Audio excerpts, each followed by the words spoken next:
Hi everyone, my name is Chris Hemp, and I am Director of Engineering here at LifeOmic. And today I'm going to tell you a story about how we took a precision health platform and moved it from ECS and into the serverless world when Lambda was announced to be HIPAA eligible October of last year. Because we are a precision health company, one of the things we picked out early on around Lambda was Dr. Tim Wagner mentioned one of the myths he wanted to debunk was that startups would be born serverless. Well, I'm here to talk about that we are a health startup dealing in HIPAA and HITRUST data born in serverless. And this slide deck is about our story for how we got there, some road bumps that we hit along the way, and we'll go from there.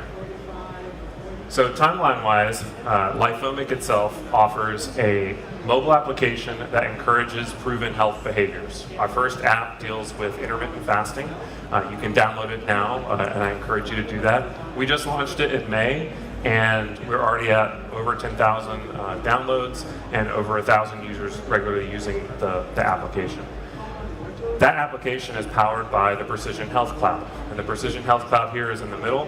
It deals with aggregations of genomic data, of time series data that might come from an EHR or a clinical repository, and we want that to be able to be used by clinical researchers and clinicians to view that data in aggregate. And we view the mobile application as a window into each person's wearables and telemetry data, and we want to funnel that into their health ecosystem as a portal for their clinician over time. In order to build this precision health platform, we had to secure it and go through a HITRUST assessment. We built and have launched, or will launch soon, Jupyter-1 to accelerate compliance for health and HIPAA HITRUST startups. So how many here are startups dealing with HIPAA and HITRUST? Cool, so I'd love to chat afterwards. Our goal is to do exactly what we mentioned in the beginning, which is when you get to the audit, the amount of human time you have to do to go through each of the line items and do the evidence side should be automated in 2018. And as we went through that process last year, we automated everything as much as we could. And from that, we're able to link various resources of your AWS platform to the other tools you might use in your ecosystem. So things like Bitbucket repos, or if you use single sign-on from a vendor like Okta, you should be able to link all those together for how your ecosystem changes over time. So when someone comes in and asks a question, what was your environment and how did it look 2 weeks ago, and give me a lay of the land, you should be able to answer that question. So rewinding a little bit, we were founded in 2017. I was part of the 4 architects that came over to start LifeOmic as a life science company. And we built, and we're all in on the AWS platform. Our goal is to store precision health data. We adopted the FHIR standard, if you're familiar with that health interchange. We launched the beta of our Precision Health Cloud in 2018 after we went through our HIPAA compliance, and then in March we got HITRUST certified. We support the GA4GH genomic standard, and our health application GA'd in May. And that health application on your mobile device is for tracking intermittent fasting. We've already surpassed 10,000 downloads. We're pretty proud of it. And so if you're interested, please download it and join me in doing the fasting. But today I want to talk about how we leverage Lambdas at this point for the majority of our platform, especially on the RESTful API front. So our setup is API gateway with Cognito, and then Lambdas powering the backend, going to various data stores like DynamoDB or RDS or Aurora. We use Lambdas to monitor our system on a regular kind of cron basis. We also then have scheduled tasks that do things behind the scenes to trigger off kind of compute. So if you wanted to trigger an AWS batch compute cycle, you can use a Lambda to trigger that with an S3 event. We also leverage scheduled tasks as a way of doing maintenance and cleanup. So if you have a lot of Lambdas going up on a continuous delivery CI/CD pipeline, then you're accruing data storage if you're using Lambda versioning or aliasing, because you're replacing it with new ones over time, and you only get 75 gigabytes, and so we've had to make a maintenance system to keep that down. We also leverage this for our deployment infrastructure and change management checks. This is important for doing the compliance side of the house. So when someone makes a change to a repo, we have to make sure that PRs are checked, that the approver was not the author. We need to check that the unit test pass and all our kind of key metrics for making a build green before deployment are done, and then we log that automatically into our change management system through webhooks.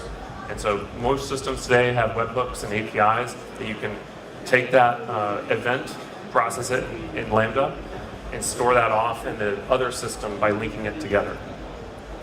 And so ultimately that helps us automate our deploy pipeline. So the LightFasting Tracker is available on iOS. Soon we'll be launching it on Android. And a quick window into storing this information. Just last month, we're just around 16 million Lambda function executions. We're leveraging X-Ray really heavily. And so here's our story for how we got here once AWS Lambda was launched and announced HIPAA eligible in 2017. So our backend system was powered by ECS, and ECS has been really good to us. ECS is great for longer running tasks and for... I was saying yes for ECS. It's been great, and we still use it today. It's key in our deployment pipeline. However, from a front API standpoint, we wanted to leverage Lambda as much as possible because ECS is kind of heavy lifting. Lambdas felt like the right mark for really quick API answers. When someone asks for a question, just answer it back as fast as possible with a quick data store. With ECS, it supports the same runtimes as Lambdas. That's pretty easy because it's Docker. We had to automate our AMI baking so that we could put the latest tools on there, the latest patches, and we need to do that on a regular basis because security patches are always coming out for new machines. We also had to size our cluster to make sure we had the right security tools on there. So things about doing threat monitoring or log ingestion out to another party for storage, for long-term storage and query. What it looks like as we transitioned to Lambdas is we wanted to keep, the majority of our services were in Node. We wanted to keep async and await, and at the time, Node 6 was the only runtime available. However, in April of this year, they announced Node 8, and so we were able to get rid of the transpiling step. So thank you, AWS. We wanted to keep the HTTP abstraction. So to us, microservices are bound together through HTTP. But by moving to Lambda, there was this kind of hiccup where do you want to go back up to the API gateway just to come back down to the Lambda? The other piece we wanted to keep is our DevOps testing strategy.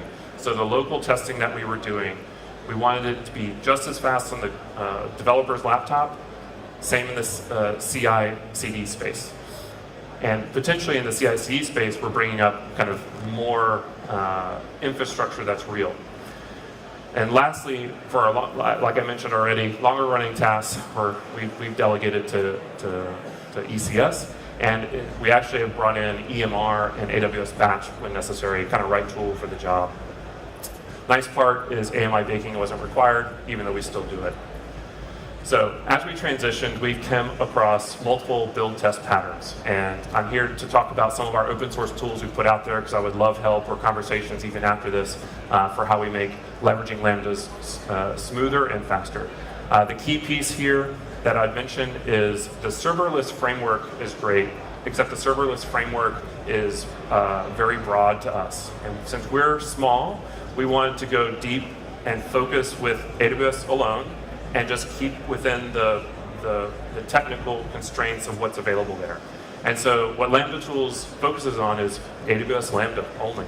We've come up with a system for bringing up local Dynamo rather than using mocking. It's important to us to use real services versus the mocks.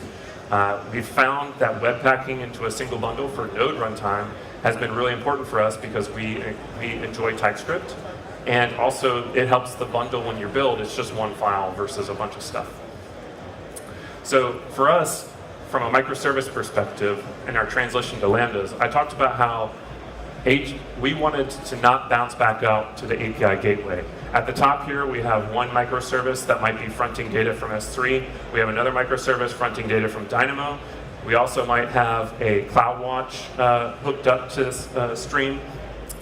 And ultimately, what happens when you want to talk to microservice A to B? Well, we came up with a solution that we embraced HTTP. We didn't fight it. We created a library called Alpha. What Alpha focuses on is rather than go back up to the gateway, just embrace HTTP, but do it in a veneer or an abstraction of Lambdas.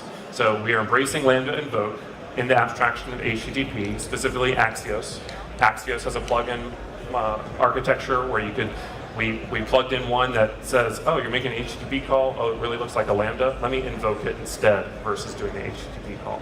So in the lower right here, instead of bouncing back, we can have these two talk to each other. So code is king. So here at the very top on line 5, we have an example where from a RESTful service perspective, we could have looked this up in the ECS world. Now we can override the protocol, call it Lambda, and when we're doing local development, it might be HTTP, but when we're deployed, it knows, hey, I'm deployed, I'm active in a Lambda, let me go resolve it correctly and use the SDK to invoke it. And so we found this to be very powerful, not just from local development, but even for microservices at the Lambda layer, because we could also work into the aliasing. So one important piece for us we found is using Lambda aliasing has been really important from a CI/CD pipeline, because if you don't use aliasing, you might take out the latest and you just broke, your API. So you need to somehow health check it. So, like I mentioned before, our services were Koa node based. We still keep Koa in our Lambdas. Part of that is it allows us to keep our AWS, our Lambda functions, have multiple paths on them, and our key one that we have is a health check. So when we deploy a new Lambda, we don't change the alias until the health check answers with a green or a 200 result, and then we move this some alias to that new code. So Alpha has been really important for us, and I would love collaborators there. Another piece for us is data streaming. So because of HIPAA and HITRUST, ECS needed a log collector and security monitoring on every box. For Lambdas, how do we do that? Well, what's been ideal for us is taking the CloudWatch ecosystem, hooking it up to a Kinesis stream. We only need like 2 or 3 shards at this point with 3 Lambdas handling those. And at the top here, you can see the number of invocations of our log ingester, sending it out to our logging provider. And you can also see the duration. And here at the bottom, you can see the iterator age. And this is what we've been monitoring on. And it's been really powerful for us because before, with ECS, you had to kind of maintain that security infrastructure was up. Now we're just watching this and paging on this iterator age. And every time we've been paged on this, it's been a problem of the vendor, not us. And so while this gets older, once the vendor finished their kind of API or resolved their API problem, all the logs eventually got there. So it was a really nice pattern for us from a data streaming perspective, where Lambda came in really heavily and helped. Another area is for our security product, JupyterOne. So JupyterOne ingests infrastructure from your AWS account, but also from all the other products you might have to build your platform. So those products might be your SSO provider, those products might be your source control providers. And what we want to be able to do is bring those together and answer those questions that are part of the HITRUST kind of compliance spec sheet, where you're asking questions. What was the state of my infrastructure and how did it change? Who made the change? So if you have API access to the Bitbucket user who created this pull request, and that pull request went into a change management system, and there's a webhook to say this is being deployed and you can log that, we should be able to weave all those together and answer those questions. So we use a similar mechanism, like I mentioned, for CloudWatch and Kinesis, and sending those right into Lambda to be processed. So with data streaming and logging out of the way, and RESTful APIs seem really straightforward to us, one area of effort for us was around GraphQL. It was a new technology to us as a company, but for our mobile application, LightFasting Tracker, we wanted to leverage it. Well, because we had Koa instances inside our Lambdas, we could annotate our Koa instance with a /GraphQL endpoint and hand it right off to Apollo. And Apollo is a very well-respected GraphQL library out there, pretty popular, and we could stand on their shoulders as an ecosystem. And because we were leveraging Alpha as a way to do HTTP abstraction, whenever we hit an Apollo resolver that we didn't know what to do, and we needed to go and ask another Lambda, hey, resolve this piece of data, we could leverage Alpha as our HTTP abstraction to look up that Lambda, ask for the answer. So that might be looking up a piece of data by a primary key and bringing it back, but it kind of paved the way for us to adopt Apollo very smoothly. So with that in mind, how do you know what your GraphQL resolvers are doing if you leverage Apollo? This is the third project I'm pushing out there. We created a project, one of our architects here at LifeOmic created a project called GraphQL Resolvers with X-ray tracing. So if you have a Lambda, you want to know what it's doing. CloudWatch and logging is great, but X-ray gives us that next level of detail for how long your data stores are taking to resolve information. Well, with GraphQL and the resolver ecosystem that they have for looking up data, if you leverage Apollo and you have resolvers, if you bring this module in and require it, then you can get all this nice X-ray tracing of how long it took to get each item from each microservice here, all the way down. The next piece, keeping on X-ray, is you do have to adopt into certain pieces, and this was one of those areas where that changed over time. And so when you are in the NodeRuntime and you want to just make sure that you know you're accessing AWS resources in a timely manner, or you're accessing HTTP resources in a timely manner, or promises, these three calls have been really powerful for us, especially when Alpha lets us kind of bounce between HTTP or the AWS SDK very seamlessly. So Alpha will be using this when deployed, right? But if I was making an HTTP call, say, to my log ingester out, I could see how long those posts were being made. Now some rough edges for us that I think we've lived through and want to kind of share. So when you have your VPC or your Lambdas tied to a VPC, we've been what we have found is your handler code in Lambdas can execute before your network interface is up. So how do you detect that, and how do you remedy that? What you'll see in your logs is you'll see a EOT not, or E not found for your data store. That might be Elasticache, DynamoDB, or any other remote data store. So your cold Lambda and the VPCs come up, you're asking for answers from a data store, and you're immediately getting this. So you're getting an error back to the client. Well, once we realized this, as things were scaling up, one, keep in mind ENIs are a soft limit, you can ask for more. But what we ended up creating is part of Lambda Tools, that build solution I mentioned earlier on GitHub, is it does the web packing. Well, what it can do is also include a patch for the DNS module provided by Node, and we can wrap it and let it retry. And so with that patch of require quote DNS quote kind of put in place, we went from this blue line here where we're having it hit all the time during the day, and we've reduced it down to a really minimal set. And so part of this is, one, look at your Lambdas, make sure they really need to be part of the VPC or not. And two, if they do need to be part of the VPC, keep in mind that ENIs take a second to spin up on cold starts. And the way to work around them, at least in the NodeRuntime, is leverage the patch we created where you wrap the DNS module with a retry mechanism. And we've seen it drop the amount of times we were erroring out to the client, which might potentially surface to the user. The next piece we ran into from a rough edge perspective is the Node Lambda runtime can exit early. And this was a story that we ended up writing about, one of the architects who debugged it and figured it out, where in the Node runtime, if you have a promise, there's an event loop in Node where there's queued work. And if you have code that creates a new promise, but you never put a resolve or reject on that path, right? So this might be, application code developed by your own company, or it could be application code coming in via a module.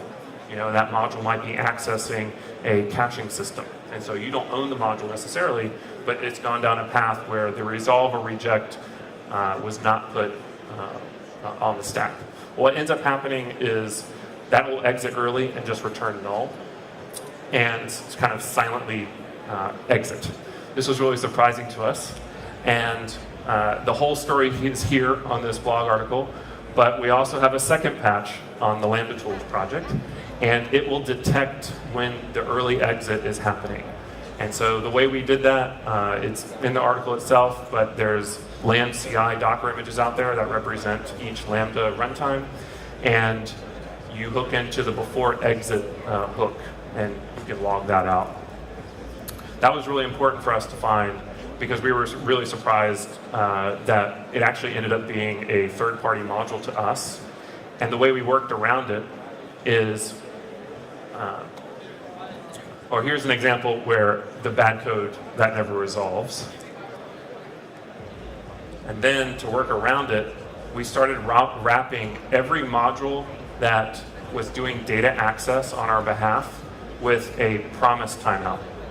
Just a simple promise timeout of, say, 100 milliseconds or 200 milliseconds.